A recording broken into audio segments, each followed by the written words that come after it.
Good morning and happy Saturday. For those of you that are new, welcome. And for those of you that are returning, welcome back to the Torque and Thrust Talk Show, episode number 12, Tis the Season.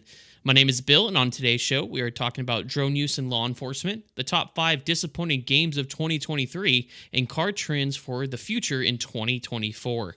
Then we're going to learn some industry terms with jargon in a jiffy, help you build a pathway to success with Career Corner, live listener Q&A, and our discussion this week, Christmas traditions from around the world. My co host is fellow co founder of the Three Green Simulations Group, retired NYC EMT, and flight sim extraordinaire, Tommy D of Level Flight Simulations. Good morning, Tommy. How are you doing today? I'm doing well, Bill. Good morning. How about yourself? I am doing well. Had an interesting trip this last week, as you know, because I was texting you about it.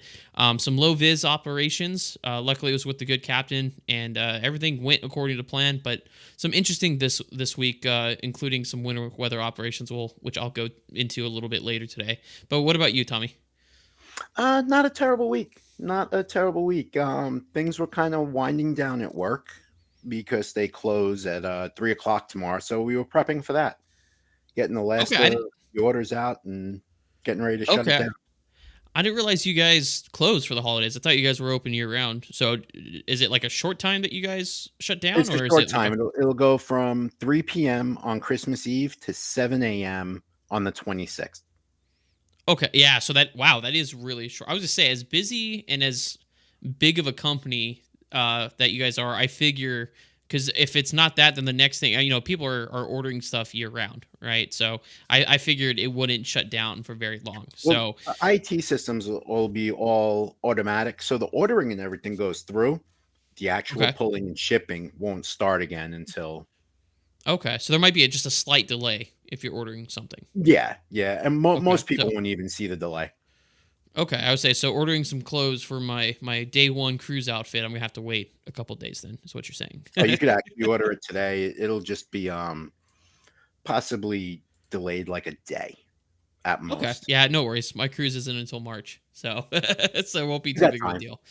Yeah, I definitely got time. But starting off today, Tommy D is going to be talking a little bit about gaming news today. I'll be doing my aviation, and then Tommy will take over automotive. So to start the morning off, let's have Tommy talk about some gaming news.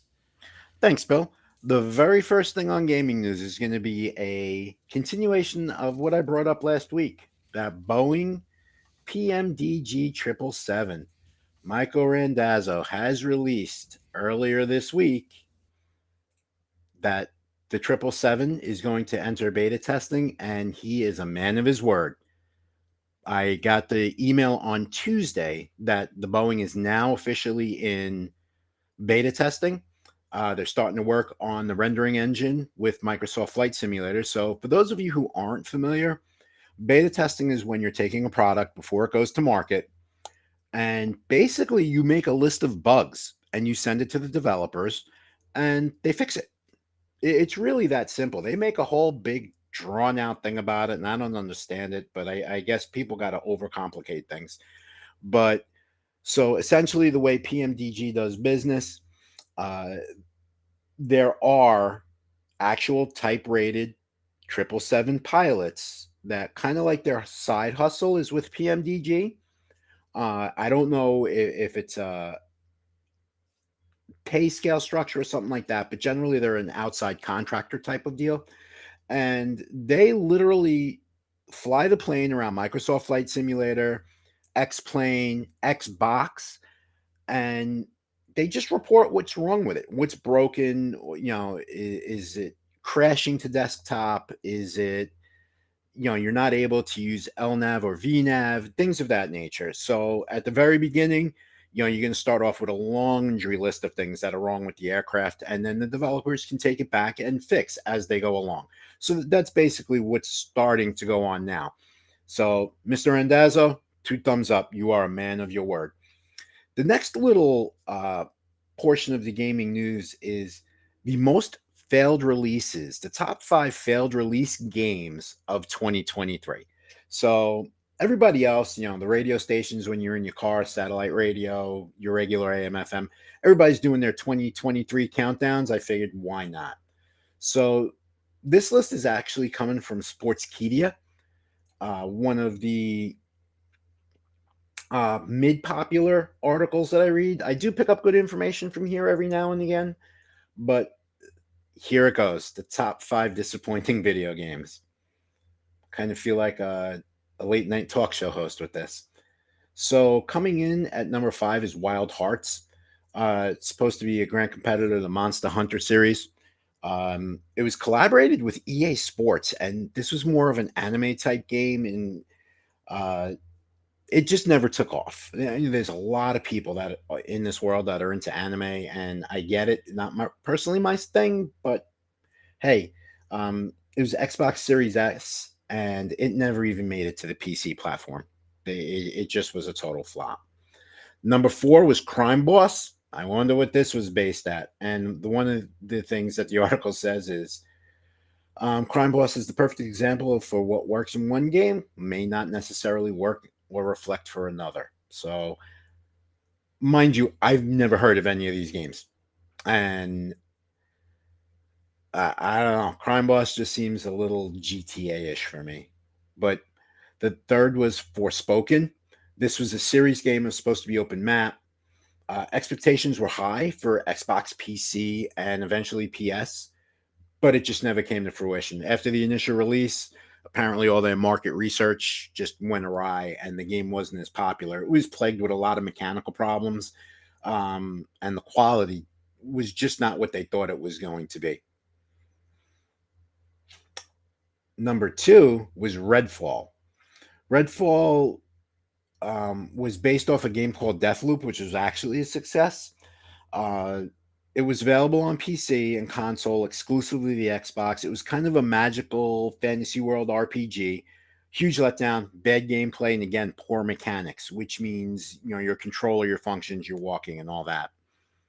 And number 1, rounding off, Gollum from the Lord of the Rings series, which was kind of surprising because normally you slap the name Lord of the Rings on something and it uh, instantly does well because Lord of the Rings has a following that's almost as big as us Star Wars guys. Almost. Lord of the Rings made the top 5 of disappointment. Production quality to the overall gameplay to the mechanics was just a big letdown in general. It looked dated. It looked like they were using older technology per the article. I personally never seen the game, but per the article, the graphics have looking older. So all of us now, there are still people that, like me, up to a couple months ago, had an 1800 series graphics card. But people that running now like 2, 3, 4,000 series NVIDIA graphics cards said it looked dated. It looks like it wasn't 1980 pixel, but it wasn't exactly the best, and it didn't render very, very well. Which me personally, I've played games like this, and it also it'll lag you. And there's nothing more frustrating for a gamer than lag. We all know that. We've talked about that before. But with that, that is the going to be the wrap up on the gaming news for this week. Okay, well, you know what's funny though is I have actually heard of Crime Boss. You were Have talking you about really? that. Yeah, I did, but it wasn't good. It wasn't good stuff. But it's funny you're talking about like the mechanics and like that's the stuff that's holding up these games. Made me think a lot about the movie Polar Express. Have you seen that one where it was supposed to be Last like night, as a life matter of after, fact. and everything from here up on the characters doesn't move. It's the weirdest freaking thing. So that's what I was thinking when you were talking about that was like, oh, the lack of mechanics and stuff. And I think probably the biggest problem is too with these games is a lot of people are trying to rush them out there. These independent development studios are rushing them out there to try to get them to be like Lethal Company, where it's an independent game, but and the graphics are but the gameplay is really good. I think they're trying to rush these out here so they get like these huge like get popular very quick, right? So in between Yep. like the Modern Warfare 3 release in November, and then in December you also had like the GTA stuff starting. So I think these studios are trying to release these games too quickly in order to be able to try to get their name in there before all these big name games come out, and we're starting to see the after effects of that because of the poor design and such. That's Exactly. They want personally to what get I them. think it is. I kind of agree with you on that. They want to get them to market. They want to, especially, they want to get them released sometime between Halloween and just after Thanksgiving, Yeah. for the Christmas sales. Because think of it now, like you and I, if we found a new game on Steam, Hmm. 5 minutes now from now, we're playing it. It's an instant Yeah. download. You get to it as long as you got your key, you're good. Yeah. Well, and I also feel like everything's early access, and I feel like not everything should be early access. Like, for example, it shouldn't be early access if your game's absolute garbage, right? Um, I feel like you should take the time to develop it properly to give a semi-complete. And for me, I feel like early access should be like everything is literally done with the exception of like maybe the theme music or a section of a building that we're still working on making open map. It'll be available. You know what I mean? There's Yeah, certain yeah. things I feel like shouldn't be beta or early testing or early access if it's not ready. And I feel like a lot of these games are trying to do that where they're like, oh yeah, we're trying to, and I understand because the independent studios don't make as much money as the big name ones like Activision and Ubisoft and stuff like that. So what they're trying to do with early access is gain financial funds to continue the development by giving a sneak peek. But sometimes that sneak peek isn't worth it, in my opinion. Like Uh, just take the time to create a decently good game to keep people coming back. Because if you put a garbage early access out there, it's a waste of money. Nobody's gonna actually buy the actual game. and I agree. 100% I agree. And also the thing is, you have some of these smaller developers who are trying to be Ubisoft, Yeah, Infinity Ward, all of them. They're trying to get their share of the IT and gaming pie, yeah, which is a huge pie because gaming, it the popularity of gaming, regardless of what platform it is that you play on, what your personal preferences to play, hmm, is massive. Like, it you and I do depends. it all the Yeah, time. No, yeah. hey, are we gaming today? Sure. Yeah, no, let me Yeah. just put my laundry away and jump on. You know? Well, and I also think that they may be trying too hard to be Ubisoft, Activision, EA Sports, stuff like that. But I feel like independent studios got to understand they just got to find their niche. It's kind of like this podcast, right? This podcast, while it's been hugely successful in the past couple months since we've launched it since October 5th, it's we're still growing. We're still trying to reach out. We're trying to find our niche. I mean, I think our niche is very set. It's pretty obvious. It's for gaming nerds. It's for transportation enthusiasts and auto motorheads, right? It's basically Yeah. what this is about. And people who just like enjoy, random talk shows that talk about random stuff like our general discussion topics. But I feel like a lot of these games are trying also too hard to be like the big name brand games, and they're losing themselves. So rather than being patient, developing a good name and developing a specific niche, like for example, Lethal Company. Lethal Company has become huge because it's gone viral with some of the big streamers and gamers that have streamed it on YouTube and Twitch, and they have grown off of that. But that's because they initially released a good idea, a good I guess plot is the proper term, but for the game that they're playing. So I just, if any independent software developers are out there, gamer developers out there, just take your time. Take your time to develop a semi decent early release, and then I feel like the rest will come. Because Right. like people like me, there's a streamer that I watch, which his name's Smitty, has great content on his YouTube channel, has millions of viewers and subscribers. He does some of the like independent game stuff. I've done some independent game stuff like Revenge of the Shadow Ninja. I have a part 1 on YouTube. I haven't made a part 2 yet because it wasn't a huge video like I was hoping it was to be. So I haven't really had the need to create a second video, but it's a platform game that's actually really fun to play. So, there are people and streamers out there that will play independent games. You just have to put a decent one out there. Right. Is And what I'm not saying. for nothing, marketing wise, streamers are your best friends. Yeah, If you just do an convince, early release. Yeah, just send like for example, yeah, send us a, hey, this is the game that we're trying to release. If you guys could stream it, then we'd stream it. Like I'm totally okay with that sort of stuff. But you just definitely need to make sure it's not a piece of garbage coming out the door because nobody's gonna buy it. right, because we're going to play it for a couple weeks before it hits any of our social media. Yeah, exactly. So, well, Tommy, thank you for the gaming update. We'll see Tommy here in just a second when he gives automotive news here. But for now, it is my turn here to talk about some aviation news this week. As the norm, I am a huge history person. So this week in aviation history, It's a big one, folks. December 17th, 1903. Not to mention it's my anniversary, not in 1903. I'm not that old. But December 17th of 1903 is a huge day in aviation. This includes one of the first flights ever, or what we call power sustained flight. So the first controlled flight in a powered aircraft took place in North Carolina here in the United States on December 17th, 1903 in Kill Devil Hills, Kitty Hawk, North Carolina. Wilbur and Orville Wright took turns piloting and monitoring their flying machine in Kill Devil Hills. Orville piloted the first flight, which is the famous one that we've seen. It lasted just 12 seconds and they only flew 120 feet. Now that's the most common one that you hear about because that is the very first instance of sustained power flight. But they actually did up to 4 that day. And the fourth and final flight of the day, Wilbur Wright traveled 852 feet, remaining airborne for almost a minute, so 59 seconds. And the rest is history. I know that's kind of cliche to say, but it is.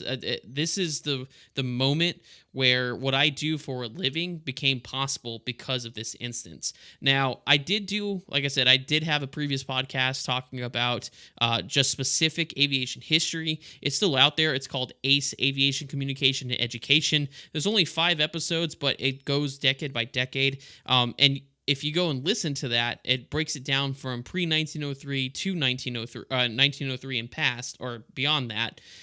But believe it or not, the first time that this happened, or the flight happened, it wasn't that big of a deal as you might expect. In fact, in the entire world, there was only a total, I believe, of 3 articles that were written about it. It wasn't that big. People just thought it was a gimmick. It wasn't until later on that the British actually were more invested in the airplane idea for military stuff. The United States, for the longest time, were just like, yeah, no, we don't want to invest in it. Yeah, the military was like, yeah, no, we're good. But if you want to hear more about that, this is just a brief kind of tidbit of This Week in Aviation. But if you want to hear more about that, definitely go check out Aviation Communication Education on Spotify. It's my old podcast. It's about 3 or 4 years old, but it's more of a narrative storytelling type podcast about the history of aviation. But now, on to more recent news. We are talking about drones and law enforcement. The article is How Do Police Departments Use Drones, from Simple Flying's writer Andrew Kreider. So drones have become a valuable asset for police departments, allowing them to perform tasks at a lower cost and assist surveillance and investigations. In the United States, over 1,000 police departments already use drones, with at least one utilizing them for homicide investigations and officer-involved shootings. Police departments in other countries like the United Kingdom, Germany, South Korea also use drones for various purposes. And the biggest thing right now in terms of benefit, it's showing that there's a reduced cost compared to the use of manpower. So there seems to be a little more efficient, and you also don't have to pay a drone an hourly wage in order to be able to do law enforcement or to help with law enforcement. As of right now, the United States, there's 1,172 departments in the United States using drones.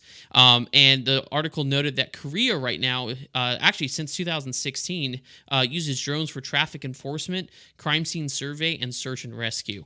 So there are some benefits to it, but I know, and I'll bring in Tommy on this too, because it's a kind of an opinion thing as well. But something that a lot of people I know talk about is the whole privacy aspect of utilizing drones for law enforcement. Now, I am a Part 107 commercial drone operator, or UAS operator, and I do have my own drone. And this is actually a perfect time to address this, because I used to fly it a lot in my neighborhood, over the streets, public areas, and stuff like that. I am a amateur hobby filmmaker on the side too. And there was this one day, Tommy, where I was filming a shot. My wife was driving a car, our SUV, as part of the movie that we were trying to film, the little short film.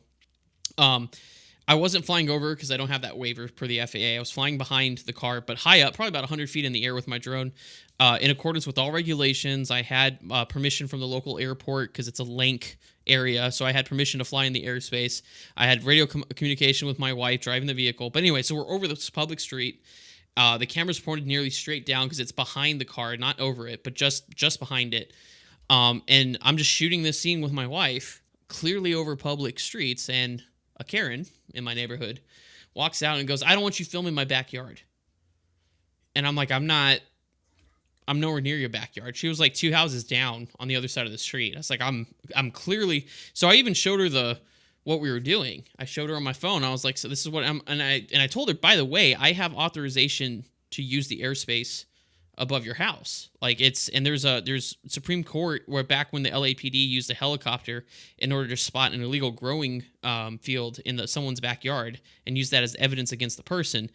That Supreme Court case ruled that basically the airspace above your house is public use, right? Because it's owned by the federal government. You don't control the airspace above your house. And if you have a fence, you can't really be like, well, the fence protects me. No, so the fence, reasonable expectation of privacy is the fence, right? Is only up to like 6 feet, protecting you from people on the ground. Now, if you're taking your drone and like flying it down and to look into somebody's house, right? That's a different story. But this whole I don't want drones flying over my house is a bunch of BS. But anyways, that was kind of a weird tangent to come back to what we were talking about with drone use in law enforcement.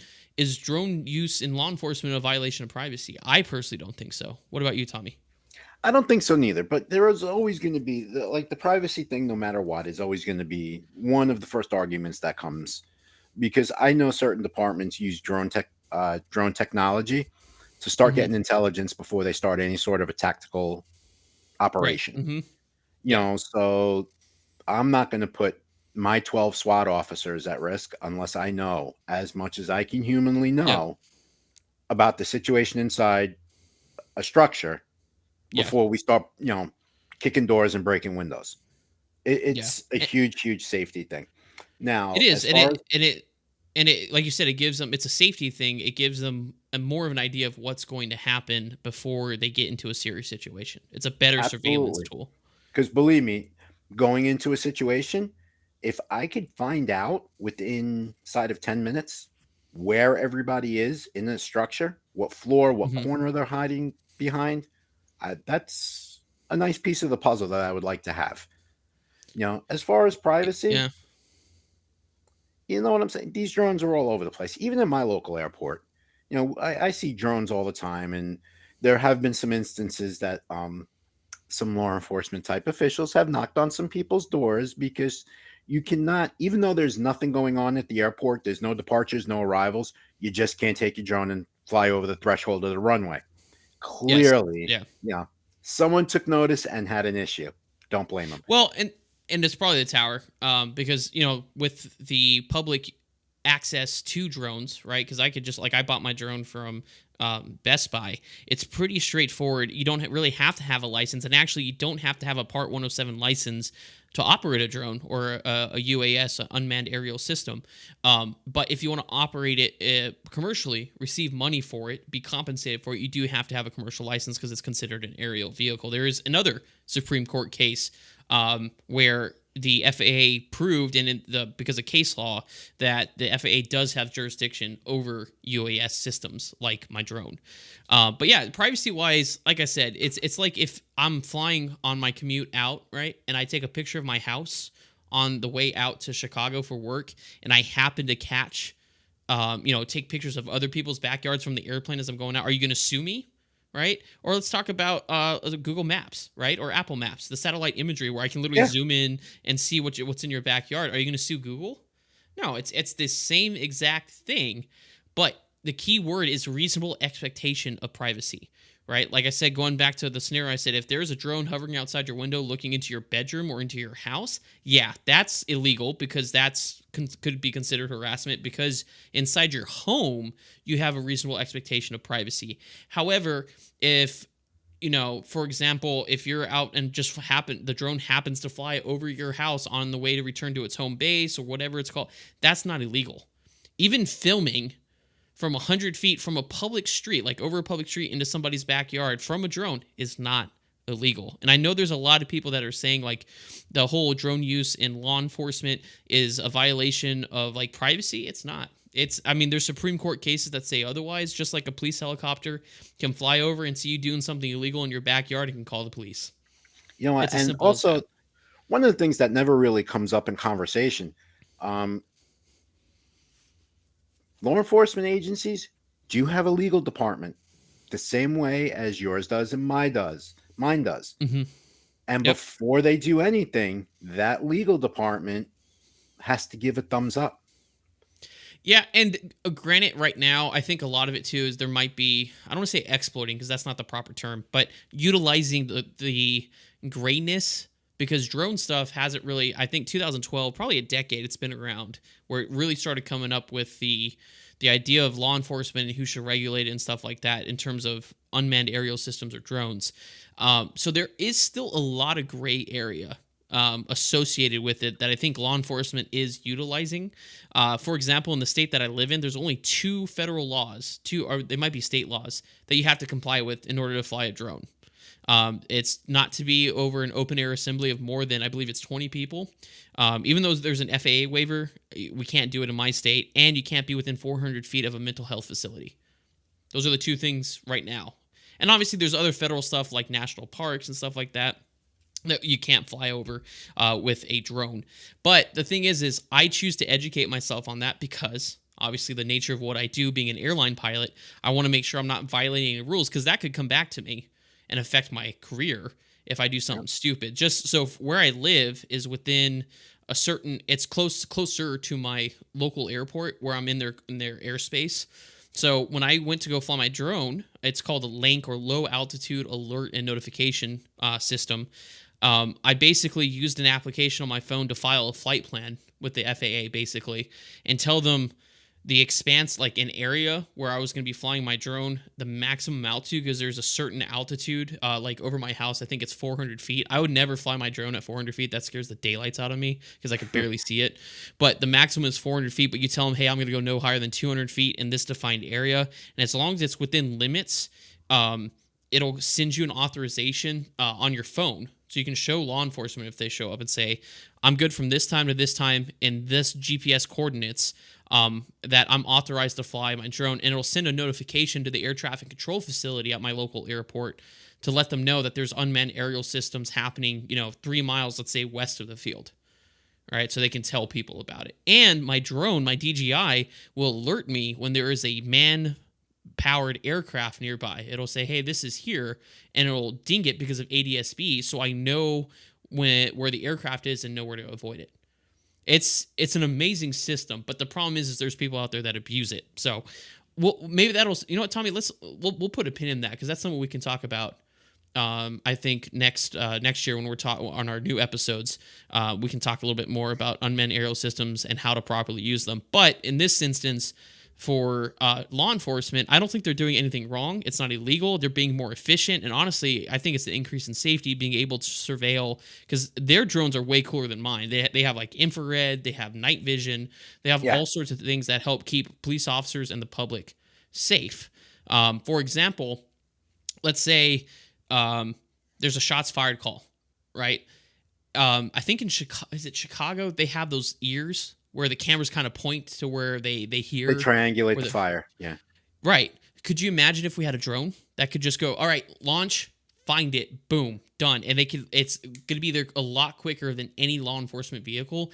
And it has the ability to surveil. And these cameras, like my drone has a 4K camera that I can digitally zoom on and see somebody's face.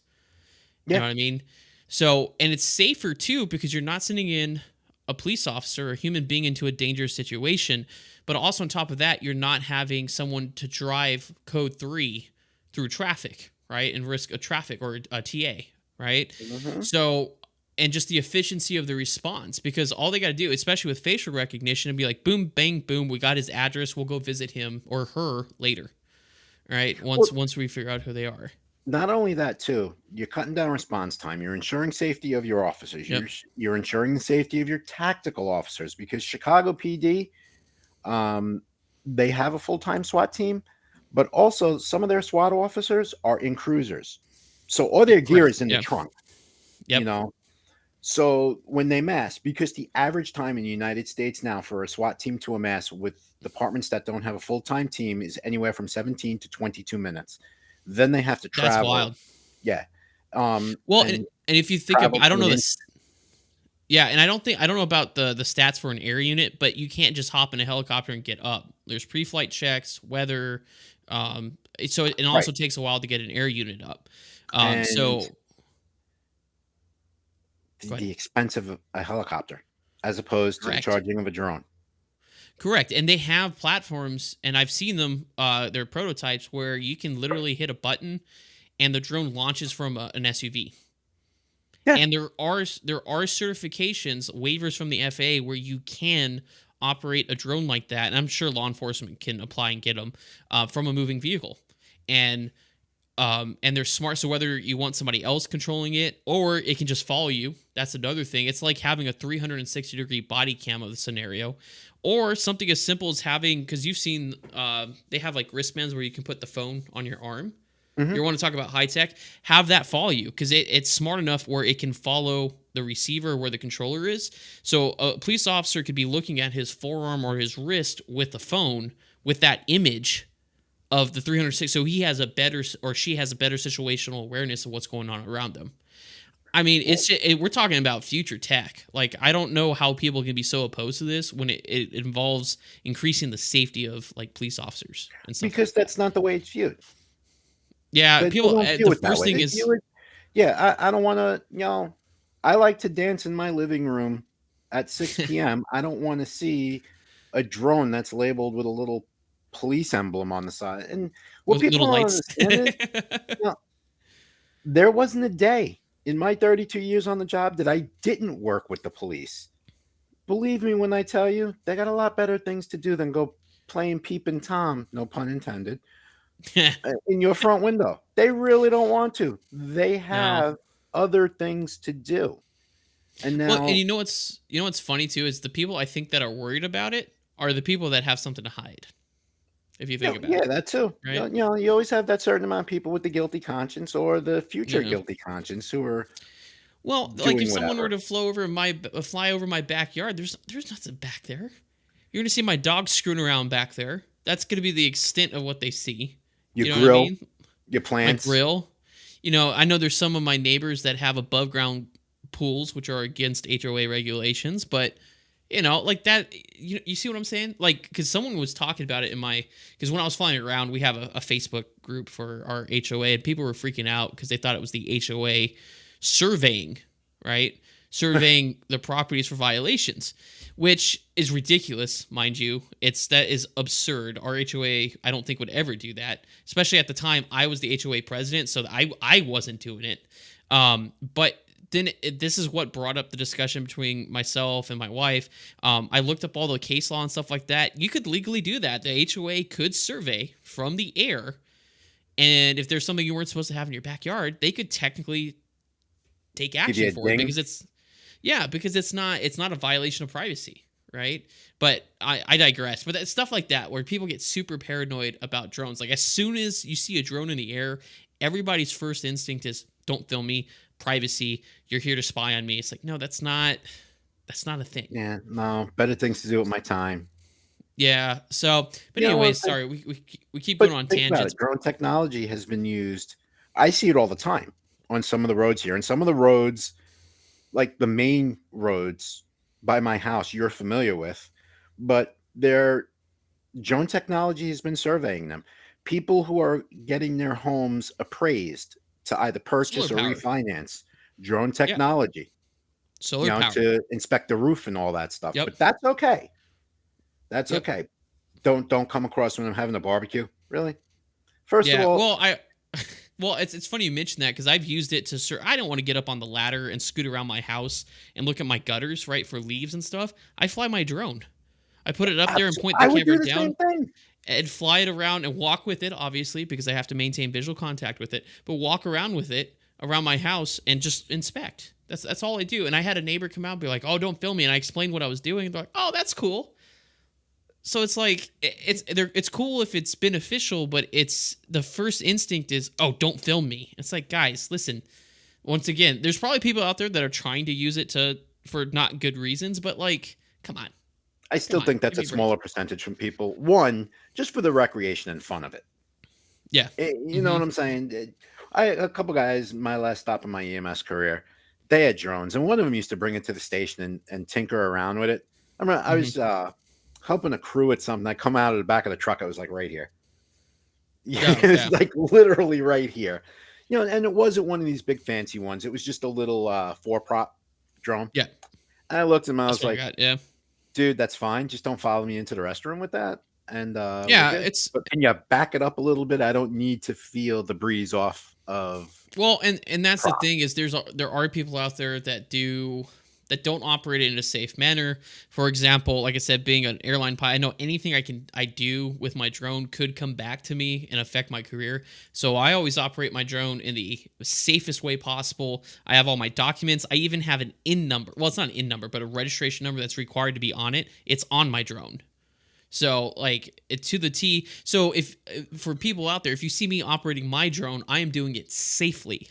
I always do it, but I know there's people out there that don't necessarily do that. And I think, like you said, it's that small percentage that gets the bad rap for the rest of us. It's But like anything else, man. A couple apples will spoil a bushel.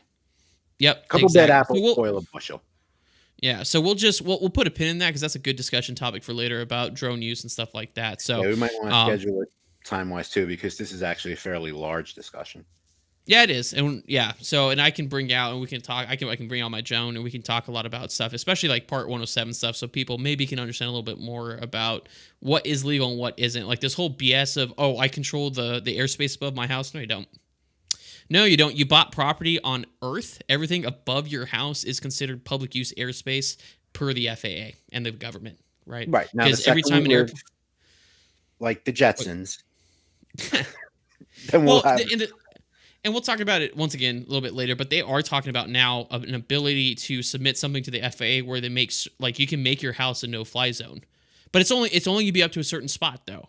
It's not, for example, we got Walmart, we also got Amazon. They're doing drone stuff, right? Yeah, yeah, So are you gonna? You can't legally say, and it's ridiculous to think to be like, I don't want that drone flying over my house. It's right. But airspace, you just man. You ordered can't. something from Amazon that's going to be delivered by drone. Exactly. And it's just like you can't say airplanes can't fly over. Not Right. gonna happen. So if I Not made gonna my happen. house a no-fly zone when you flew over it a few days ago, does that mean either you or the Am captain I in had to make like trouble? Yeah, right? exactly. You know, it's Yeah. because I'm picturing you was still above We were probably like 18,000 feet. yeah, we were at 37,000 feet or something. So, but Yeah. yeah, we'll talk about that later. So there may be new things coming, new updates coming where it allows restrictions up to a certain point because there was, I believe it was in South Dakota way back in the day. This was like 1948 where they were landing B-52s out in South Dakota, and the noise of the airplanes flying over this farmer and his chicken crew was disrupting his chickens from laying eggs.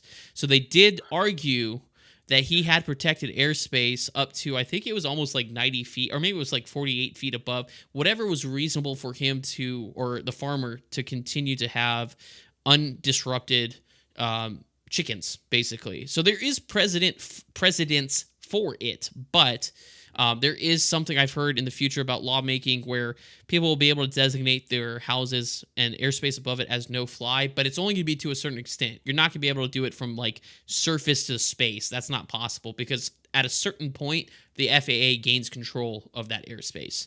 So we'll see. For We'll good talk about reason. that. And yeah, for a There's good reason. aircraft Exactly. up there. Yeah, exactly. So that's something we could talk about a little bit more in the future before we start continuing on a tangent. So before we do, let's hand it back over to Tommy to talk about automotive news here, the 2024 trends. All yours, Tommy. Thank you, thank you, thank you. So the 2024 trends, like right, just like with my gaming update, we're going to kind of start looking forward now to 2024. I got a article that I had read from Ward's Auto, and it was all about cybersecurity and what's going to the predictions for 2024 as far as computerization inside your vehicle. Because let's face it, all of us who have vehicles, we have more computer space than what NASA had to launch the Saturn rockets. And I know personally, my car has like 5 different computers in it. But there's been a lot of competition. Now, those of us who remember trying to get vehicles during the pandemic phase, we couldn't get them. And that was because of the computer chips that were needed to do certain functions. And this leads right into number one. The market pressure yields a shorter automotive development cycle. Right now, the average automotive development cycle for computer chips is 5 to 7 years That's how old it is. So technology that is being done, we'll call it Tuesday since it's a holiday weekend, is going to be in vehicles for 5 to 7 years. That's how long it takes to get them to market. Now, silicone software and testing validation and all that, some of the bigger firms are trying to get that down to 3 to 5 years. That's their big end goal, but that's a huge, huge gap, especially when you're talking they're inventing technology or they're improving current technology. But let's face it, ladies and gentlemen, people are always going to look to reinvent the wheel. Um, Centralized zonal architecture will begin to come online. So central zoning architecture for the vehicles, it's a mixture of new applications and evolving systems in the architecture of the vehicle. That's the way they mean. And one of the examples they give is the amplification of AI inside the vehicles. You know, it will increase complexity and adopt leading edge automotive semiconductor technologies at 7, 5, and 3 nautical miles, which is pretty interesting because Bill deals with stuff like this all the time. Now he's going to have to deal with it when he's driving home after his workday or driving too. You're gonna see like a big change, and I believe this is it was alluding to the article to the adaptive cruise control that's currently in vehicles, but it didn't specifically come out and say that. New entrants to automotive silicone designs call for consulting services. So, if I develop the technology that is going to be useful for the automotive industry, whether it's a safety or something new, I have to have a consultant come in and help me do the work, and then I'll be able to present it to the automotive industry. That's basically what they're doing. They're throwing in the middleman. And that's because you have all these developers, right? You have Meta, Apple, AWS, which is the Amazon Web Service. They're all looking for chip development to go into the automotive industry in the future because, quite frankly, it's a cash cow, right? If I could develop a chip, this little thing that cost me $100 to put on a circuit board in a vehicle, and in turn, that one vehicle is going to put $15,000 in my pocket. Bring it. Capitalism at its very, very finest. But there are other companies that are coming in, Riven, BYD Auto, Xpeng. They're all trying to get into this chip design game. Now, it's infinite. The way a chip can be designed for what it can do, it's infinite because it's a computer and it's going to do what you program it to do. So the only thing that really is the market and your imagination is where the parameters are on that. And I find that very interesting because Bill and I were just talking about this as far as gaming, where developers are pushing a product out there to make their slice of the pie. This is also being mirrored in the automotive industry, which, hey, listen, if a new developer comes in and they came up with a better tire and they said, hey, these triangle tires are going to be better than the round ones as far as, your stability, your handling, your fuel efficiency, and all that. All right, show me the data. Let's see it. But there's the one thing they also cite is there's just simply not enough chip designers for the amount of vehicles that are being produced per annum. And I get that. And the very last part of this article is, believe it or not, the UN has jumped in on this. So, UN beginning July 1st of 2024 is UN Regulation 155. And this is all about cybersecurity for your personal vehicles. Because let's face it, how many people around have smartwatches, smart cars, Tesla being the one, right, with the smart car where you could talk to your watch and, does the Batman thing and drives to you, and that's been doing for a couple. But the threat analysis and risk assessment program, or the TARA, as they call it, and I've known that from uh, tactical side of things because there's always a risk analysis. It's going to be a legally binding uh, thing with car manufacturers. So, like me personally, I don't kind of throw my name into everything. Like flight sim wise, my real name and everything is out there. But for like my vehicle, there's an alias.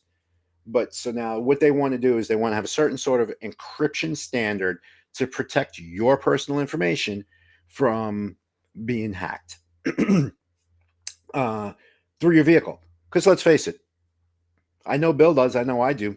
My phone is paired to my car. Now, I don't keep anything. I don't want the, to be known to go out that's in my cell phone, but some people do. I mean, I know people who keep their medication and all their personal medical information on their cell phone, which from the EMS standpoint, that's awesome because all I got to do is flip through a couple pages and I got all the information I need about your history and what medications you take. But to someone that has less than ideal intentions, that could be an issue. But that's what we're looking forward to in 2024. A lot of AI, and now we're starting to bring computer cybersecurity and making it a big issue to the point that the UN in New York raised their eye on this. So, what do you think about What? that, Bill? Well, first of all, cool. I'm super excited because I think something that we've seen in the past couple years is that more independent car makers are entering, especially here in the United States. Because before Tesla, it was the standard GM, Chevy, Ford, Chrysler, Dodge, but now we're Hmm. starting to see a lot of independent smart cars and stuff starting to come in. So it's nice to see that trend moving that way, but also good that we're thinking about security because with every electrical man-made thing, especially something that connects to the internet, there's always that risk that something security-wise could happen to it. So I'm glad they're definitely looking at that. Absolutely. So, I but like that's. Oh, sorry. Go ahead. I like where they're going with the adaptive um, cruise control, and Hmm. because this also kind of binds into what we were discussing last week when you brought up in automotive news with the anti-drunk driving Yes, technology as a or part. the anti-impaired driving. I don't want to put a label on, but an impaired driver for whatever We can put a label on that because that is drunk driving. Well, it it is. could be drunk or like under the influence, but I feel less. How do I put this? It's okay to put a label on that because if you're out there driving under the influence or drinking and driving, you're putting at everybody else at risk. So I feel absolutely no shame in calling you out. So Right, that's but how you I know feel what? about Too, that. So see, like from my standpoint of things, I have been on the side of roads and highways with someone whose blood sugar was like 30, well, well that's what I'm below the saying. actual norm. But So that's not that's driving under the no, influence, though. that is an impaired. That's a medical emergency. It's a medical emergency. It That's is, why but I'm it's saying. technically impaired. How's that impaired if their blood sugar is low? That's a Anything. medical thing. So I actually looked this up from the Florida Department of Highways. So any condition, medical or external, that um, hinders your. Did they use hinders? I'm using hinders. I forget what the article actually said, but hinders your ability to effectively and safely operate a motor vehicle. You're impaired. Okay, so let me clarify my previous statement now that Florida screwed it up as per the usual. I am referring to people who actively make the choice and conscious decision to drink and drive or do drugs or be under the influence of something that they shouldn't be while driving. Not the people that have medical issues such as blood sugar, seizures, or anything like that that occur There you while go. driving. I personally put that under medical scenario, which we did talk about last episode as well, talking about more along the lines of how the anti-drunk driving technology could also help with medical assistance during a medical episode or issue while driving. So I just want to clarify that what I said previously about not really caring about putting a label on it because calling out those people, I'm referring to the people who make a conscious decision to drive in a dangerous scenario, such as after drinking too much or taking drugs and they know they're not supposed to be driving. You know, So not being let me adult and clarify doing that. the right thing. Yeah. So that's yeah, exactly. So that's what I'm calling out. Not the people, not the people that have medical conditions that are beyond. Good. Thanks, Florida, for making me having to explain that. But that's not what I'm referring to. I'm referring to the other people who make a conscious decision to put others in danger. Right. But with that, if you guys want to check out more about that discussion, Tom and I talked about that last episode during the news about anti-drunk driving technology. That was episode number 11, the striped sweater. But with that, it's time to move on to our favorite segment of the show. It is time for, you ready for it, Tommy? Jargon in I a am so jiffy. ready. So, Jargon in a Jiffy, for those of you that have never watched the show, or maybe you forgot, because I forget sometimes. Jargon in a Jiffy is a word game where Tom and I take terms from our careers, medical field or Tommy's current field or my airline career, and we put it into a sentence and have the other host try to guess what it means. And this is more so you can learn about our different terms and terminology that we use in our industry. Because honestly, it could seem a little intimidating if you're not familiar with what we're talking about. So, Did you want to start this one, Tommy, or do you want me to start this one? No, because you see, I am in the habit of not looking at your term, Okay, but so what do you want? today, today I looked at it, so I am. How dare you, I need to sir? hear your sentence. I would like you to go first. How dare you, sir? Gotta make it a hard one now. No, I was kidding. So my word for today, or phrase, or acronym is RVR. So RVR. The sentence is the RVR had to be at least 800 feet for us to be able to depart Spokane last night. I'm sorry, 500 feet. At least 500 feet to be accurate. Uh, did you hear that? Yeah, what is that? That was my TikTok live disconnecting. Okay. Did you hear the sentence?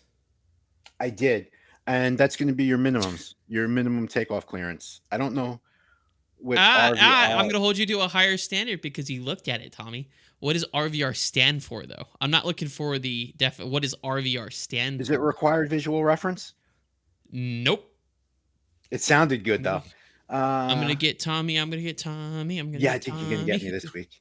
I had to. I'm throwing you. Remember, I softballed the last two, right? They were like kitty t-ball, where I let you run the wrong way around the bases. But Yes, this yes, week, yes. I'm Yeah, this holding week you to it. I'm actually thinking hard too, because you know what? My medical mind is punching me right in the Oh, back of the head because RVR is something completely different in my industry. is that the respiratory? No, it Uh actually has to do with the heart. oh, okay. No, so RVR. this you were right. It has to do with minimums. Your But departure what minimums as far as that. well, it could also be approach minimums too. I'll go over that in a second, but I'm asking you what it specifically stands for because that's harder than And guessing what it means. that's now you see this is where my block is coming because I want to say something and it is so not it.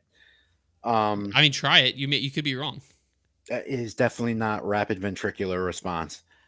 No, Uh, no, that's nope. That would be not what we even call a close. medical emergency. Yeah, that's not a. It's not the same thing. uh, Required visual reference. Did I say that? I said that. you already said that. Yeah, that's not a thing. I mean, it's No. kind of it, but that's not an actual acronym Well, I mean, it's a abbreviation. thing now. We just put it out there in the universe. Eh, yeah, far aim probably won't agree with you, but Well, why this should is they a be any standard. different? This isn't jargon. This is actually standard. It's Is a standard. standard acronym that has And a standard the thing definition. is, in ground school, I know I've heard this. You might not have heard it in private though. This is not. This is honestly, you don't really use RVR until you get to the airlines. Oh, okay. RVR because everything Then I don't feel so bad RVR. about not remembering. Yeah, RVR is more of low visibility stuff. So it only comes out during low visibility stuff. If Yeah, that like you helps. just dealt with this week. Correct. Going into Spokane. I'll talk about that here in a second. You got me. You got me on Okay. this one. RVR stands for runway visual range. Runway visual range. Visual range. Yeah. So So RVR is there's a it's called a transmissiometer.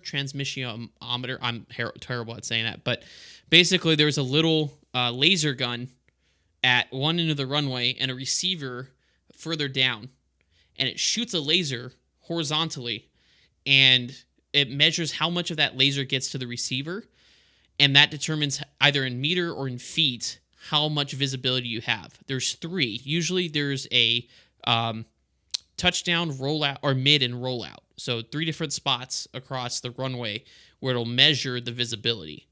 The reason this, like I said, is mostly visibility is in like half mile, quarter mile. But when it gets really low visibility, our low visibility approaches are based off RVR, runway visual range. For Spokane, this is why I'm using it this week. This week, going into Spokane, Washington, it was a lot of fog, Pacific Northwest. Indefinite ceilings, vertical visibility of 100 to 200 feet. RVR was quarter mile or less. That's usually Cat 2 or 3. But we did a Cat 3 just to be safe. And a Cat 3 for that runway, minimum RVR was 300 feet. So all we needed, well, 6, and 3 is technically what we needed per our minimums. But basically that means that the first half of the runway has to be at least 600 feet of visibility. Second half and the rollout, the last part of it can be 300. But that's what RVR is. Runway visual range is the measurement of visibility by those transmissionometers in feet or meters. Sometimes it can be meters as well. But that's what it is. That's what RVR is. So when we're referring to RVR 300, 500, 600, and in my sentence, it's also used for takeoff, because takeoff for that runway that we took off on the red eye, minimum RVR for us to be able to depart safely was 5. So 500 feet. We had 800 feet of visibility. So not much more. And when I tell you it was 800 feet, it was 800 feet. I counted the lights because the touchdown zone was lit up, so that's 1,000 feet. So if you can see the full touchdown zone, that's 1,000 feet. Runway stripes are about 200 feet between like one stripe in a space is 200 feet, or runway lights are spaced out a certain amount, and I can count the runway lights to figure out how much visibility we have. And it was low vis. It was 800 RVR, like no kidding, 800 feet. So gotcha, Tommy. RVR, runway visual. That was a 15 out of 10 today. That was I knew, because I knew you were going to know it was visibility, but it's like, I need you to say the actual one, Tommy, the actual word. Okay. Now it's your turn to stump me, because I haven't looked at your word, so I have no idea. So mine, I think mine might be a little bit of a lob pitch. It's okay. It's a bubblegum rotator, and this actually does not come from my industry. It comes from law enforcement. It comes from it'll what? make sense in this. The sentence that I have, it's gonna make very much sense. But you said it comes from law enforcement. Did you say law? Mm-hmm. Law enforcement. Yep. Do I say law? I think you've been living in Pennsylvania. Yeah, the police. Did you say lure? I heard lure enforcement. I might have. I mean, I've been drinking a lot of coffee. I was gonna say, and you also have been living in 5:30, so in Pennsylvania. I keep hearing LAR, and I'm like, LAR? You've been living in Pennsylvania too long, my friend. I have. I'm sorry, Pennsylvania. Pennsylvania. All right, buddy. All right, go ahead. Go ahead with the my sentence is: I was at the police museum and I saw a cruiser with the bubblegum rotator. You caught yourself when you said saw. You said saw. Yeah, probably. I caught it. I caught it. Okay. So you went to the police museum and you saw it with the bubblegum rotator. Is that the big old fashion light? It just sat on with the mirror. The bubblegum light, and we would have the two lights behind a red lens, and it would just rotate. And just rotate. Yeah. Well, you know who still has that? Michigan State Police. Do they really? They still got the bubblegum? Stupidest looking police cars I've ever seen. Dodge Chargers with the bubblegum thing, just one sitting right on top of the vehicle. It's the stupidest thing I've ever seen. Have you seen it, Tommy? Here, let me see if I can look it up. Let's see. Michigan. I'm doing it as we speak. State Police. Oh, my word. Images. Yeah, let me pull up this. It's the ugliest. Has to be the ugliest police car I have ever seen. Let me see if I can share this. Window. There we go. Let's do that. And then pop that up. Oh, maybe. There we go. So you guys can see it right there. It's so bad. Uh-oh, go back. That's, right there, because that's what you're talking about, right? Yep, that's it. That's the bubblegum. That's the bubblegum light. And when they and when they have this thing at the front too, where it lights up, it says State Police Stop. So like as you're driving along and you look over, you can see the hood. It says State Stop. It's just terrible. Okay. Like look how dumb this looks though. I'm sorry, Michigan State Police. All respect to all law enforcement, but are you serious? Well, the good thing is the troopers didn't design the car. That's true. I mean, even their emblem looks good, right? And you got this Charger, which is a mean-looking law enforcement vehicle. Even the blue is nice. Like, that's a nice blue. And then you got this dumb thing sitting at the top. Well, you know what it is, too? I think what they're doing is just paying respect to their heritage. Because at one point, every police car had that. And it got nicknamed the bubblegum light because it looks like a bubblegum machine, like you would see outside the pharmacy. Yeah. So, but that, you're right. It took me a second. Then you mentioned it was for law enforcement. And I was like, wait a second, I think I know. And then you mentioned the museum, and I was like, okay, he's talking about like an because, well, If I would have known about the Michigan State Police, I was up to about 30 seconds ago. I was only under the impression that you can only see them at museums No, nowadays. Michigan. Yeah, Michigan. As soon as you said it, I was like, Michigan State Police. I know because I did DOJRP and stuff. So like, I am kind of a buff. Going back to your word from last week on last week's episode, I'm a kind of a law enforcement buff in terms of history and like cars and like interceptor units and stuff like that. So yeah, I remember coming across Michigan State Police and going, you got to be kidding me. There's no way that they're putting this on top of like nude Ford police interceptor units like Explorers, Tauruses, Chargers. I'm just like, you got to be kidding me. Like that is unbelievable that but I mean, like you said, it's probably an ode to their heritage, but it just, to me, it Yeah, looks ridiculous. It looks it absolutely does. ridiculous. Like, not for nothing, those Hemis look like they should be slick units anyway. Yeah, slick top is the way. I absolutely love slick tops. I think those are the meanest looking cars out there. So the Hmm. slick tops with the windshield light bar, Yep. and then the traffic bar and light bar in the back, but also the ones that inlays on the pillars on the Yeah. back.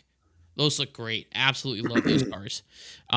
Ghosted or slick, ghosted slick top cars are my favorite. So, but anyway, so that is jargon in a jiffy. Very good job, Tommy. Both good. Thank We got good subject.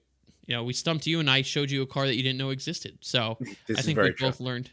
Yeah, I think we both learned something from that. So up next is Career Corner, where Tommy and I talk a little bit about how to get from point A to point B in terms of our career. Tommy being a medical professional for 32 years in NYC and a current EMT, certified EMT, and me being an airline pilot. So up first, Tommy is going to be talking about, I think we're into is it week 9 now? I think Week it's nine. week 9. Yeah. Yeah. We are Okay. rapidly going into week 9. Yep. So week 9 of EMT training. Take it away, Tommy. Thank you. Well, week 9, ladies and gentlemen, and kiddies of all ages, the fun is over. We're done with fun. We're going to start our introduction into medical emergencies.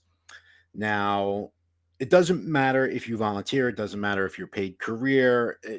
This is going to be 90 to 92% of your patient contact is going to be on the medical aspect of things. We're going to start introducing you to all the different systems as kind of like a prelude to what Bill's going to be doing.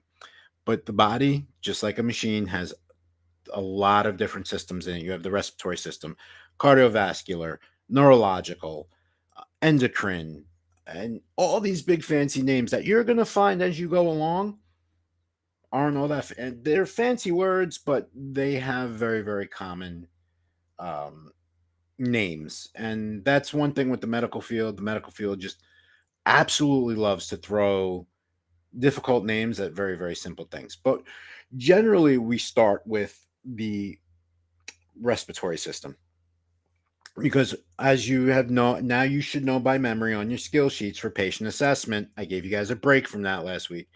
ABC, airway, breathing, circulation, right? So the airway and your breathing, the first two steps on those skill sheets for your assessment is all about airway and breathing. So it makes sense we start with the respiratory system.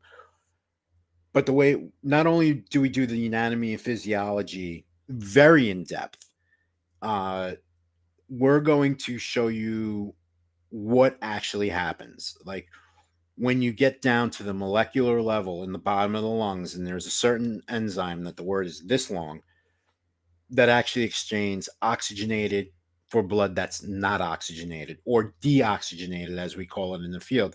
The name of that enzyme is acetylcholinesterase. Just a really, really big, long word that people get scared of, and there's absolutely no reason to be. It's just simply an enzyme.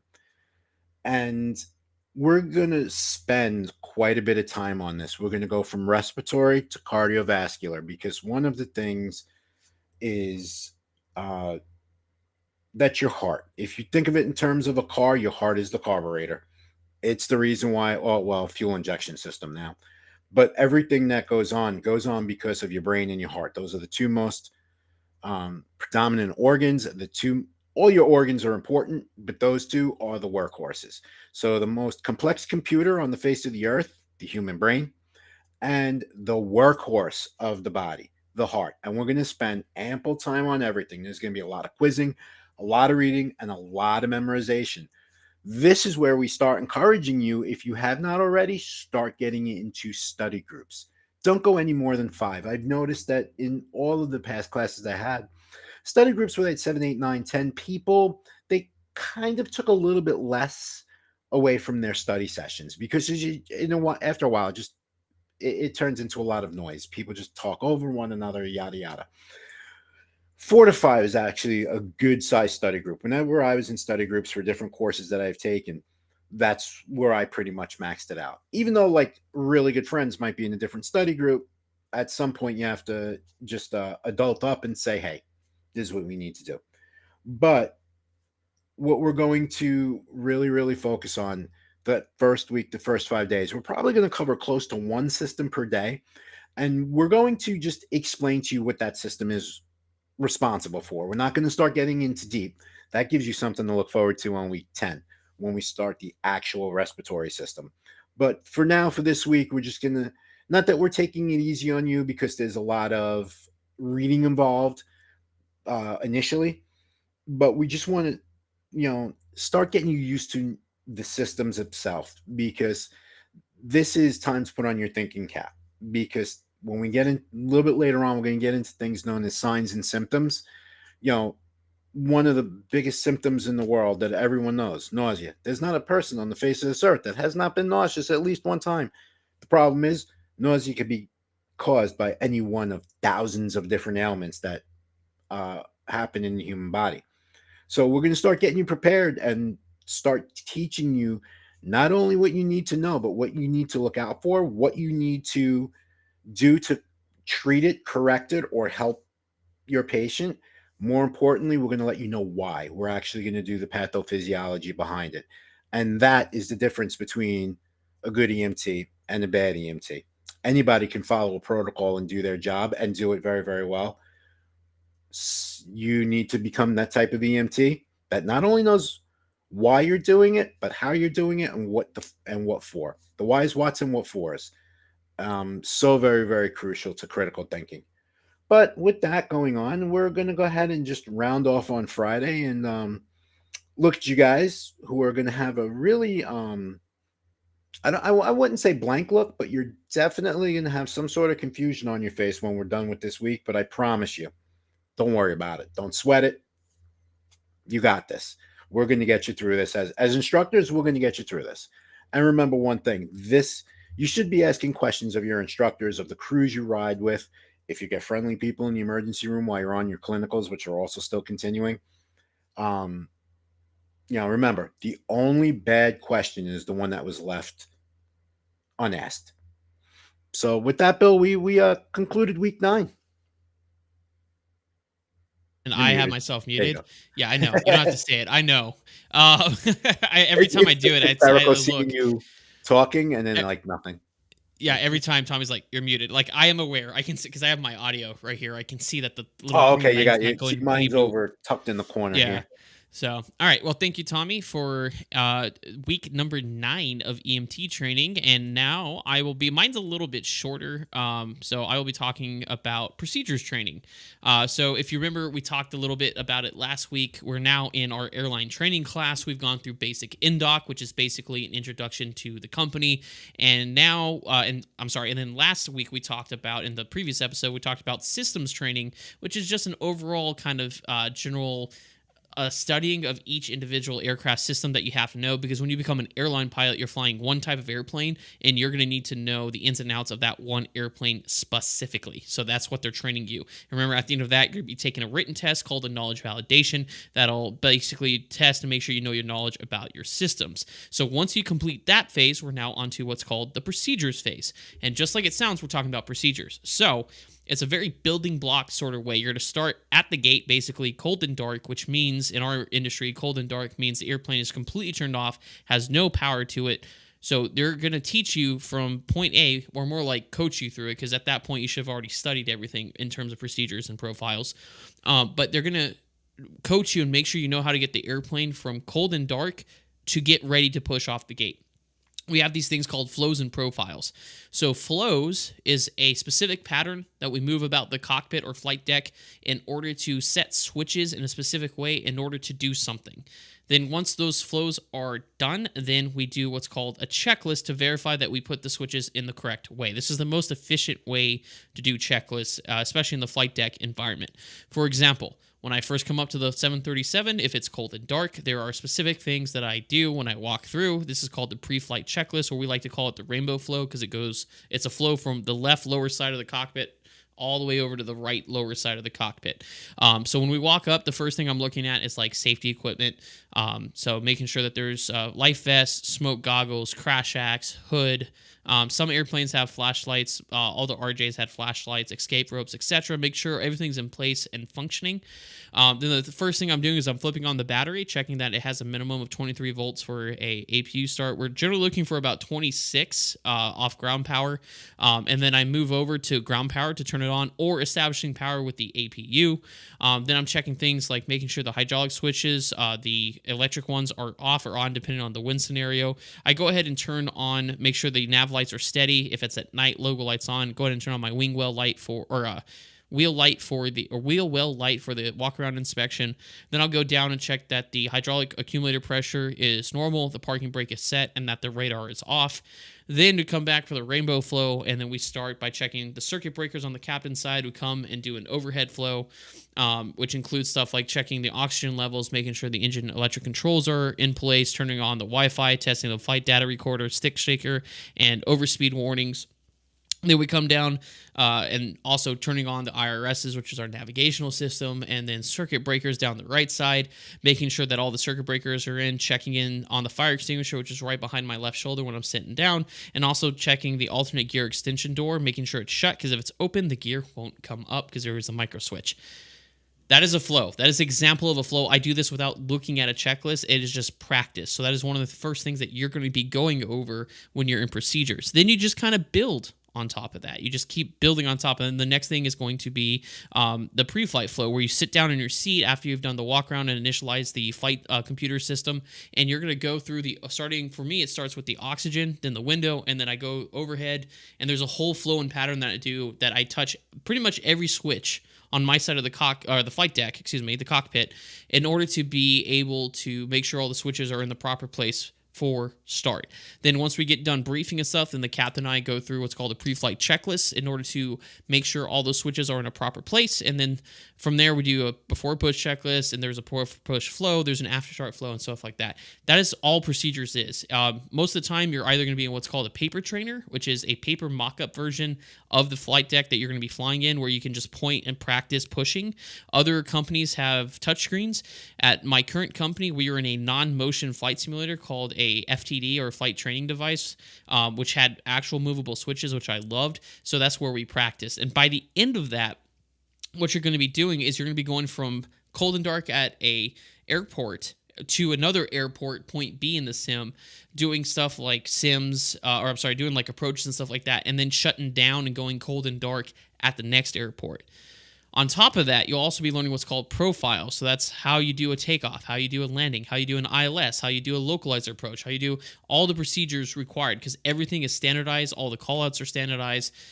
It's all standardized, and that's where profiles and flows come from. So that's what you're doing during procedures validation, during the procedures phase. Then at the end of it, guess what? Yes, there's going to be a validation or a examination of your skills before you move on to the actual full motion sim portion, which we'll go to next week. So at the end of all this, you'll do a procedures validation, which they evaluate your ability to do your flows, profiles, and checklist.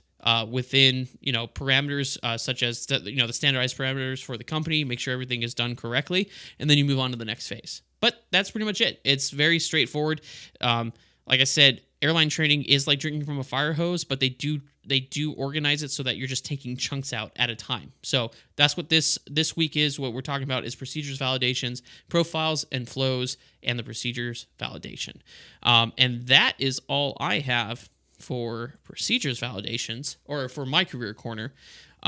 So with that, Tommy and I will transition to our next favorite segment of the show here, viewer Q&A. This is where Tommy and I are able to answer questions from you all.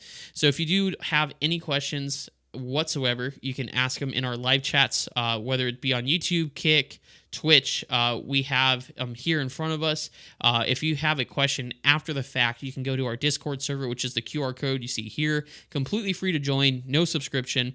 And actually, the honest way to get to Tom and I more directly is through this. But there's also a channel and category in there where you can put questions in there so we can answer your questions on the next live show. For right now, the only one I see, let's see, Snowy as asking us, what do we think new cars will look like in 5 years? Good question, Snowy. I honestly don't know. Because we've seen the Cybertruck, even though it looks horrible. We're seeing a lot of electric cars and different like style stuff. So I honestly don't know. What do you think, Tommy? Yeah, I'm with you. I really don't have much of a clue on that. I think one of the things that we're going to see is aerodynamics, more aerodynamic for fuel economy and pushing through the wind and stuff like that. Because if you look Yeah. back, look at the Plymouths of 1970 compared to the Chevys of 2023. Yeah, I think we're going to see more streamlined stuff. Mhm. I think we'll see stuff that's pushing more towards aerodynamics and no longer fuel efficiency, but battery efficiency with the new electric cars that are coming, because aerodynamics plays a huge role in battery drainage and stuff like that. So Yep. I definitely agree on that. Do you have any questions on your side, Tommy, on your No, Q&A? no, just one comment that'll be a future gaming from our friend Matt. He follows both of us on, I believe, Okay. all of our social media, Well, and a hello, Matt. member of Thanks our for the Discord. question. Gotcha. It's not a Okay. question. It was an announcement by Inabuilds about the A350, Yep, which, we'll save that for a yeah, later that's episode for one I of your don't know updates. anything about it, so I'm not gonna talk on Okay. it. Well, thank you, Matt, for that. We'll definitely bring that up in probably our next episode, which I'll go over. Won't be until January. But thank you for watching, thank you for following, and thank you for the topic. We do appreciate it. So if we don't have any more questions, then we'll move on to our favorite part is our weekly discussion topic. So this episode is going to be our last episode of this year. So we'll see you next year, because Tommy and I have agreed that we want to take the time off to celebrate the holidays with the family, especially like me. I don't get to be home all the time. So we're going to take this time to celebrate, as well as meet up and pitch some new ideas for the show for next year, because Tommy and I have some ideas in the work to help improve the show as well. So we'll be taking a couple week breaks, but this is our weekly discussion topic is be Christmas around the world, because the episode is called "'Tis the Season." So Tommy and I are going to be talking about our family traditions that we've had for Christmas, and then we're going to talk about a couple of different things from around the world. I have an article that talks about different traditions from around the world that are pretty actual interesting. There's some interesting ones that I was reading. So, Tommy, I'll go and start off, because I know you have an interesting one that you want to talk about growing up. Mine is very basic. I don't want to say they're even traditions. Christmas for me growing up is I'd get up early, right? Because I had to sleep, because Santa Claus doesn't deliver presents to kids who are awake waiting Right. for him, because otherwise you're going to get dusted in the face. And I can attest to this. I haven't been dusted personally, but I've had friends that have been dusted, and it's not a good thing. And for those of you that don't know, airline pilots that are working over the holidays are also working for the big guy in red. I can't go too much into it. It is classified information. I can't tell you a whole lot about it, but we are told about that. We got to be careful about his whereabouts and stuff like that. That's why NORAD tracks him and not us, but we are aware that he's in the air. I've seen him a couple of times flying as well. It's pretty cool. So if you are flying around during the holidays, definitely take a look out your window, especially on Christmas Eve. You might be able to see him. But anyways, going back to being dusted, I've never been dusted. I didn't want to not get my presents. So I usually would wake up super early, like 5 or 6 in the morning, and make sure there was a little bit of sunlight coming up, because I knew if it wasn't dark, there wasn't a possibility of me getting dusted. It sounds like that sounds really bad when I say getting dusted. It's either like I'm getting forced to something that I shouldn't, or I'm getting like like whacked is what it sounds like. That's not what I'm Yeah, talking about. It's yeah. when Santa sprinkles the dust to make you go to sleep from the Sandman. So I would always wake up. I was always the first one up, so I wouldn't rush down because I didn't want to wake up my parents or I didn't want to wake up my brother. So I would wait. I would wait until I could hear my parents getting ready, and then I would rush down, and then I would patiently wait because I didn't want to. If I got something fragile, I didn't want to break it by like shaking it, right? So I would just sit there and wait for my parents to come down. And the first thing we always did, and this was something that was kind of different, I think, from other people, is we didn't open gifts right away. I think we opened like one or two. Main actually from Santa. I think that's what we first opened was from Santa Claus, and then we would have a family breakfast, and my mom would make this huge spread that we would literally eat on throughout the day. So it was literally breakfast all day, which was awesome. I mean, pancakes on Christmas afternoon is amazing. And then we would go back and open up the different presents and then obviously play with them throughout the day. But that was pretty much my tradition. Nothing really super special, but I think that's something unique about it is that we would only do one or two presents first. Then we would eat breakfast. It wasn't like we would do that have different meals throughout the day. It was just a huge breakfast that we ate throughout the day. And that was pretty much my tradition. So, like I said, nothing too special on my end, but that's something that I always remembered growing up. So, what about you, Tommy? So mine, well, breakfast all day on Christmas. That is really, really cool. I mean, if It I was was your good. next door neighbor, I'd be over there. It But was good. My mom's an excellent cook. I love breakfast.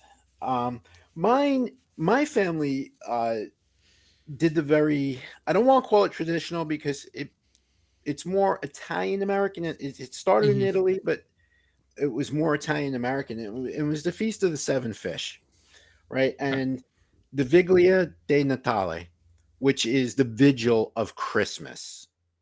Uh, I don't know why we couldn't call it Christmas Eve, but they called it a vigil because there was in the Italian and the Italian American realm of it, there was always a religious backing, right? And it was to celebrate the arrival of the wise men. That's what it was. And Gotcha. now my family on both my sides is absolutely huge, and there was always more than seven, but there was always a minimum of seven different fish. You know, whether it was bacala, which is cod. It's a Okay. salt pork cod. Calamar, um, clams, crab legs, flounder fillet, or whatever fillet they were able to get. Because I remember as a kid, my father stomping around at 3 o'clock in the morning on Christmas Eve, being picked up by my Uncle Vito, and they would head to Manhattan to the Fulton Fish Market, where you could literally buy that morning's catch right off the back of the boat years ago, like in the 70s and 80s. And my grandmother and all of my aunts would be at my Aunt Flo's house because that's where it was, and they would do nothing but cook all day. And we would just come together as a family, and about 11 o'clock we would start exchanging gifts with everyone and battling the carb coma. You wouldn't think, but you know, when you eat your weight in seafood, you still feel it. You know, you still feel that, "Ugh, put the football game on, I'm done." You know, Yeah. because on Christmas Day you were just with your immediate family. You know, if Yep. family filtered in and out, but for the most part, everyone respected each other's space, especially who had little kids, because I even did it with my children. I'm not going to take the kids away from their, Yeah. what Santa brought them. You know, they want to stay home and play, and everyone got that, and that's the way it was. You know, and then traditionally also the phone call would either be come in or be made to my family that's still in Italy. You know, now back in the days where you paid per minute long distance, and they had to yell louder because it was long distance. But we would That's all get on the phone, and I specifically remember one of my uncles would bring one of his phones from his travel agency home because it was the only phone in the house that had a speaker. yeah, you And could so we could speak. all be on the phone together. But and it really aligned with what they do. The tradition itself actually started in southern Italy, where most of the income that would come into southern Italy was from commercial fishing through everything. So it was a really, really good time. In fact, tomorrow night I'm not gonna have 7 different fish, but we are eating seafood tonight. So, coming from somebody who absolutely despises seafood, well, part of it's because I grew up in El Paso and there was no fresh seafood around. My fresh seafood was freaking Long John Silver's. So I got ruined. Seafood got ruined early on for me. So I'm not too keen on that. And as a matter of fact, I can't even tell you 7 different types of fish. I can tell you cod. I can tell you salmon, catfish, uh, and then I've caught brim a couple times Okay. and bass. I'm getting there, Yeah, bass. yeah. What else is there? But not the ones that you were talking about, like that. So I think that's cool. Even though I don't like seafood, I think it's an interesting tradition.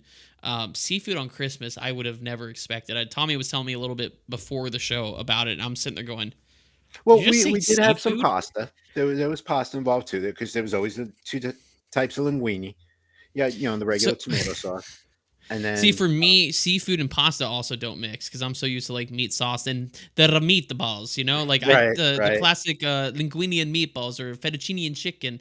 But I mean, there is like shrimp scampi, right? Isn't that a pasta? Yep, Shrimp that scampi, was there, and then we actually had also what was known as aioli with the linguine, which is very, very simple. It's just oil and garlic. oil and garlic, Yeah, and a little bit of fresh and crushed pasta, pepper. right? But It's not yeah, just oil and garlic that you eat. It's with it, pasta. it's the sauce in the pasta. Yeah, Okay, and it was it took always me a a very second. thick linguine. That was the one Yeah, time a so year that everyone ate linguine. Yeah, so that's an interesting, like, that's something I learned. I've never heard of the seven. What is it officially called, Tommy? It's the feast of Viglia seven. de Notte, the Viglia de Natale, or the Feast of Okay, the in Seven Fish. English, yeah, feast of the seven fish. Like I'd never heard of that until today. So and that's actually was one of the ones later in the article that I was just like when he was mentioning it, I found. So I'm not gonna go over that because Tommy just obviously went through that. So a very unique Italian tradition. Do you still do that? Like I know you said you're gonna try seafood tomorrow, but is Um, that is that something that your family still does? Like down in with your dad and stuff and your mom down in Georgia? yes. They do. They do Mhm, the feast of the the fish. mhm, 'cause they, Okay. my uncle and his partner live down there, and my uncle, like, tomorrow night, my uncle will be doing a brunt of the cooking. So Gotcha. they'll Yeah, be together tomorrow night. gotcha. And I know it's not a tradition, but I think it's common practice for Christmas Eve to be kind of like a family get together. Because my wife and I are the same way. Christmas Eve, we're gonna go spend time with the local family. But the actual Christmas Day is reserved for us, like Mhm. her and I, and the dogs and stuff like that. So, I think, like I said, not really a tradition, but I feel like that's common practice here in the United States. Well, But, the way I but see it, though, is, like, the way you were before you were married when you were a kid. That was your family's tradition. My family's tradition, you know what I'm saying? So it doesn't have to be widely accepted worldwide, but, you know, if it's something that you guys do consistently year after year, well, that's your tradition. Well, yeah, just kind of like your afternoon parade um, Christmas thing that we talked about a couple episodes Yeah. ago at noon on Thanksgiving Day. But yeah, no, it's just, and it's not necessarily a tradition, but it's just common practice. I think with the, how you split up Christmas Eve, at least here in the US. But with that being said, let's talk a little bit about Christmas from around the world. This comes from homes.com. It's just an article I found talking about the different traditions.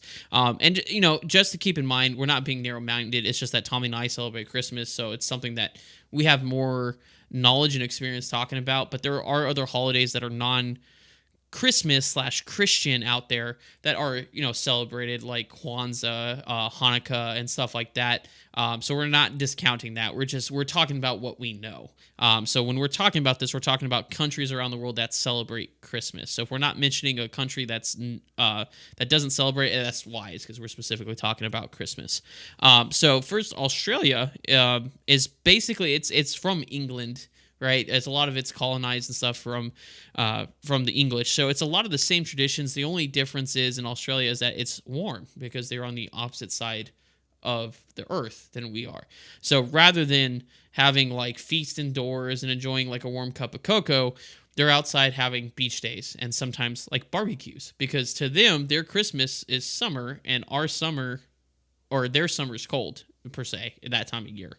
because they're literally on the opposite side of the world. So it Mm. is a little bit different where it's more like a climate thing that changes it. Um, in Serbia, I love this one. You're gonna love this one too, Tommy.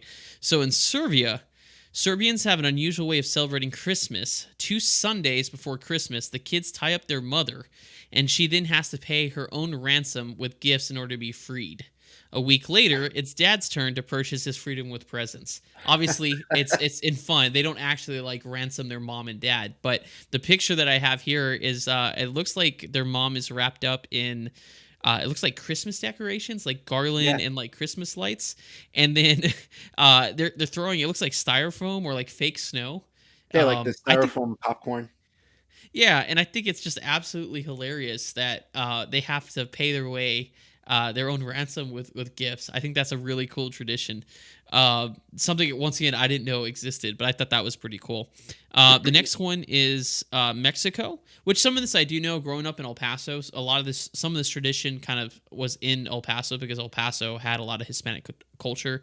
But Christmas in Mexico is a delicious affair. It was. In the weeks leading up to the holiday, richly decorated merchant booths are erected in the main plaza of every city. They sell handcrafted goods, fresh flowers, and mouth-watering treats for every description. When Christmas arrives, the Mexican people reenact the biblical events leading up to the birth of baby Jesus. For 9 days, pilgrims search for shelter until they reach the home with the nativity scene. And when they finally arrive, it's time to celebrate. There's food, drinks, and a piñata. Piñatas, a lot of people just assume it's for birthdays, but there's always there's piñatas for every special occasion. Um, Germany. Oh, this is one of my favorites. Germany, Christmas trees have been used to celebrate the season since the Middle Ages. Fun fact, History Channel has a show called The History of Christmas. It is awesome to watch because Christmas isn't just a Christian holiday. Christmas actually takes a lot from the pagans and the Germanic tradition of the tree.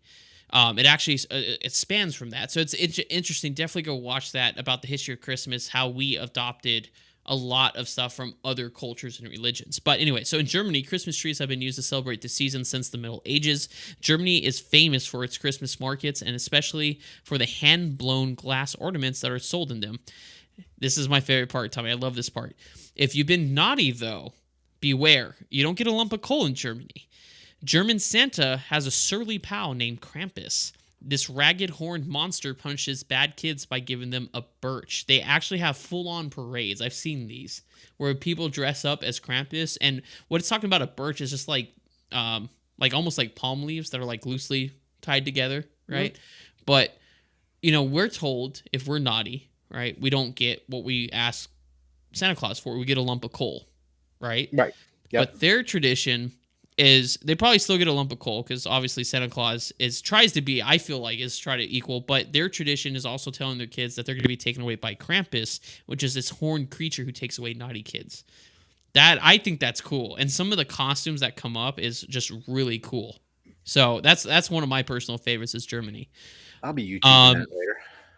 Yeah, it's really cool. Their costumes are really cool, and then Italians.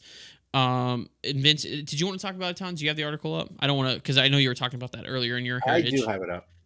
I do. Okay, I was following along with you. It makes life a lot easier. So yeah, I don't know if you want to read that. So the Italians invented the nativity scene. I didn't know that.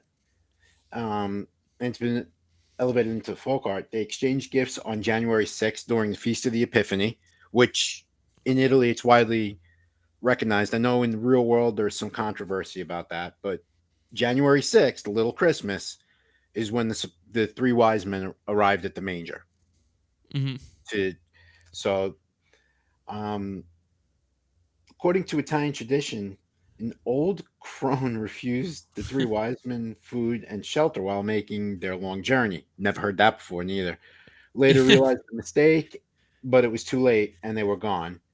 And now she flies around on a broomstick searching for the savior, delivering gifts and meting out punishment.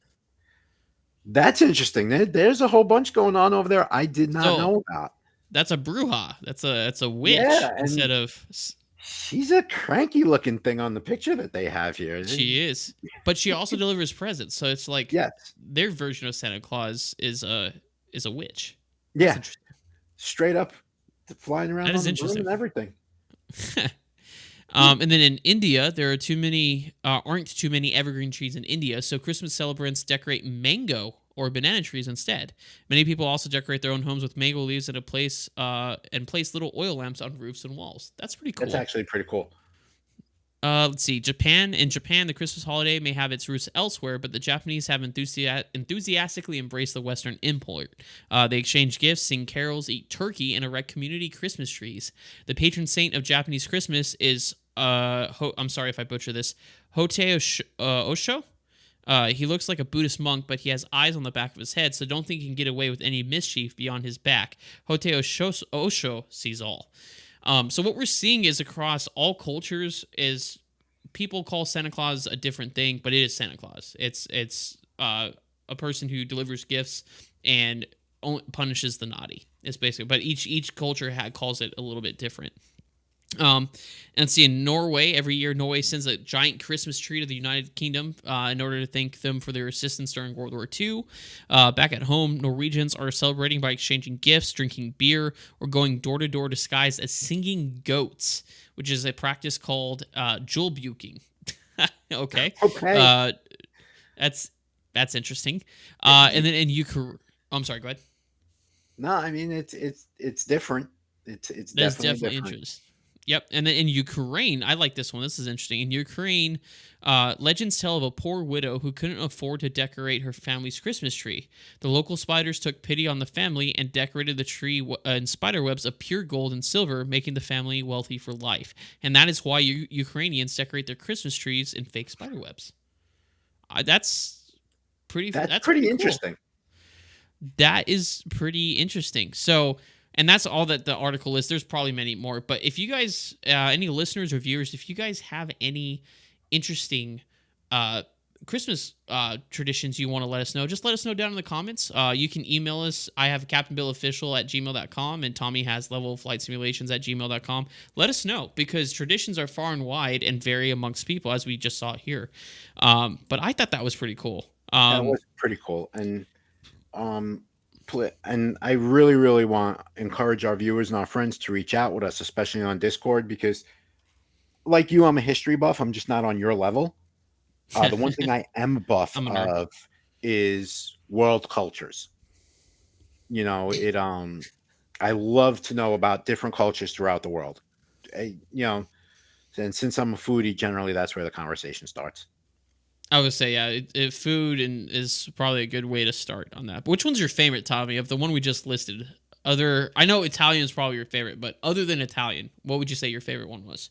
I got to tell you, I really liked Mexico. Mexico? I really I liked Mexico yeah, because that was just like a straight up in your face type of party, it is. It's a good time. and A like very a good time. celebration. Well, it's just like Dia de los Muertos, which I'll put a pin in that. We'll talk about that next year during October, because that's also an awesome celebration as well, right before Halloween. I would probably have to say mine's a tie between the Germany and Serbia. I really like the tie up the parents and the way they set themselves free is by paying the ransom of free gifts. I think that is awesome. That is, it sounds like a lot of fun. So that probably is one of my favorites. And even though I'm not a huge fan of seafood, I will say I do like the tradition of the seven fish feast. Seven, am I Mhm. saying that right? Yeah, I think that is really cool because, and one thing I've noticed a lot with Italian culture, it's all about family. So I think something like that, a big feast, something as traditional as that, it brings family together. So that's something I could really appreciate. So, but with that, folks, we will begin to wrap up this show. Once again, that concludes episode number 12. Tis the season, and we thank you all for joining us and hope you enjoyed the talk show. If you want to stay up to date with the show and industry news, follow us on Twitter at TorqueInThrustTS. So that's Torque, the letter N, Thrust TS. It's down in the ticker tape. Definitely follow us there. You can also follow Tommy and I on YouTube, Twitch, and TikTok at Captain Bill Official, and Tommy is at Level Flight Simulations. If you like to save the show for on-the-go entertainment and news, follow and turn on notifications for the talk show on Spotify, Apple Podcasts, and iHeartRadio. We'll be live on YouTube, Twitch, and Twitter next year, so January 11th, 2024, which is, I believe, a Thursday, is going to be our first episode of next year. And we can't thank you enough for joining us this past couple months on this show. You guys have made this year and this first couple months of the show absolutely amazing. And we do appreciate you all joining in and interacting with us. And we cannot wait for what the future has in store for this show. So, on behalf of the Torque and Thrust Talk Show, I'm Bill. I'm Tommy. And happy holidays, everybody, and have an absolutely wonderful new year.